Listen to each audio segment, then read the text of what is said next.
رمضان کا آخری دن تھا۔ شہر بھر میں عید کی تیاریوں کا شور تھا۔ بازار روشنیوں سے جگمگا رہے تھے، مٹھائیوں کی دکانوں پر رش تھا اور ہر طرف خوشیوں کی گونج تھی۔ لیکن 10 سالہ بلال کے لیے یہ سب کچھ ایک خواب جیسا لگ رہا تھا۔ بلال اپنے چھوٹے سے گھر کے صحن میں بیٹھا اپنی ماں کو دیکھ رہا تھا، جو سلائی مشین پر کام کر رہی تھیں۔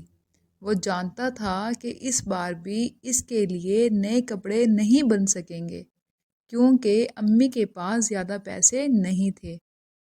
امی، کیا اس بار بھی ہم عید پر سادہ کپڑے پہنیں گے؟ بلال نے معصومیت سے پوچھا۔ ماں نے مسکرا کر اس کے سر پر ہاتھ پھیرا۔ بیٹا، خوشی نئے کپڑوں میں نہیں ہوتی، بلکہ دل کی خوشی اصل عید ہوتی ہے۔ بلال امی کی بات سن کر خاموش ہو گیا۔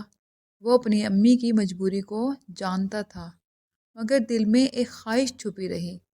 اگلی صبح عید کا دن تھا۔ ہر طرف خوشی کی بہار تھی۔ بچے نئے کپڑے پہن کر گلیوں میں کھیل رہے تھے۔ گھروں سے سوئیاں اور شیر خورما کی خوشبو آ رہی تھی۔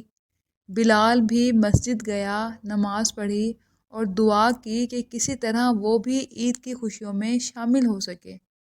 واپسی پر اس کے دوست احمد نے اسے دیکھا اور بولا، بلال، تم نے نئے کپڑے کیوں نہیں پہنے؟ بلال نے نظریں جھکا کر کہا، امی کے پاس پیسے نہیں تھے اور ابو کا بھی کوئی کام نہیں ہے۔ لیکن کوئی بات نہیں احمد، عید تو خوشی کا نام ہے نا۔ احمد نے بلال کے مایوس چہرے کو دیکھا اور تھوڑی دیر سوچتا رہا، پھر بولا، رکو بلال، میں ابھی آتا ہوں، تم کہیں نہ جانا۔ تھوڑی دیر بعد احمد ایک شاپر لیے واپس آیا۔ اس میں ایک خوبصورت کرتا اور پاجامہ تھا۔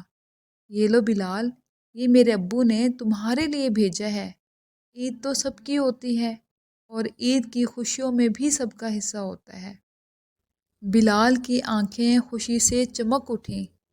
اس نے کپڑے لیے اور اپنے دوست کا شکریہ ادا کیا اور خوشی خوشی گھر کی طرف بھاگا۔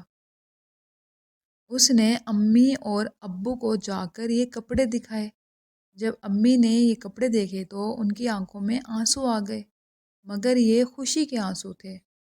بلال نے وہ لباس پہنا، آئینے میں خود کو دیکھا اور پہلی بار اسے واقعی عید کا احساس ہوا۔